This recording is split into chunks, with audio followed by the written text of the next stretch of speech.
নমস্কার বন্ধুরা, আইটিউব ইন্ডিয়া চ্যানেলে স্বাগত। West Bengal state university BA BSc programme 5th semester human ডেভেলপমেন্টে সাজেশন দিচ্ছি ডিএসসি 1 পেপার। এখান থেকে অবশ্যই তোমরা কমন পাবে। প্রথমে মান 5-এর জন্য সাজেশন দিচ্ছি।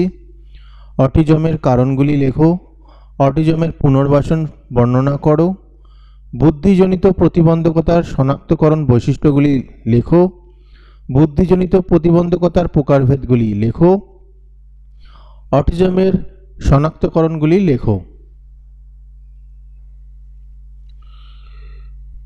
অক্ষমতার শ্রেণীবিভাগ করো, অক্ষমতা কাকে বলে, অক্ষমতার শ্রেণীগত কাঠামো লেখো, শিখন অক্ষমতার কারণগুলি লেখো।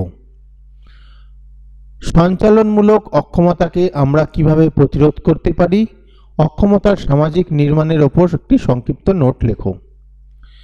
শ্রবণজনিত মান 10-এর জন্য পড়বে শ্রবণজনিত প্রতিবন্ধকতার পুনর্বাসন বর্ণনা করো, সঞ্চালনমূলক অক্ষমতার কারণ ও পুনর্বাসন বর্ণনা করো, দৃষ্টিজনিত প্রতিবন্ধকতা কাকে বলে, দৃষ্টিজনিত প্রতিবন্ধকতার কারণগুলি লেখো।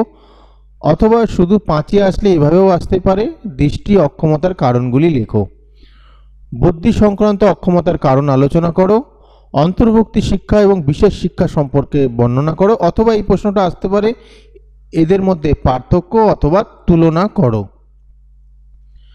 ভাষাগত প্রতিবন্ধকতার কারণ এবং শনাক্তকরণ বর্ণনা করো। ভারত দ্বারা গৃহীত অক্ষম শিশুদের জন্য জাতীয় নীতিগুলি সম্বন্ধে লেখো, অক্ষমতার জন্য জাতীয় নীতিগুলি লেখো। এভাবেও আসতে পারে যদি 5-এ আসে। বিভিন্ন অক্ষমতা প্রতিরোধ ও ব্যবস্থাপনার ওপর সংক্ষিপ্ত টিকা লেখো বা নোট লেখো। এই হলো তোমাদের সাজেশন। আশা করছি এখান থেকে তোমরা অবশ্যই কমন পাবে। মান 2-এর সাজেশন এই পেপার থেকে দেওয়া একটু টাফ, তাই দেরি হবে সাজেশন দিতে। আর এটা স্টাডি মেটেরিয়াল আমি এই জন্য দিতে পারলাম না, কারণ এর স্টাডি মেটেরিয়াল আমার কাছে নেই।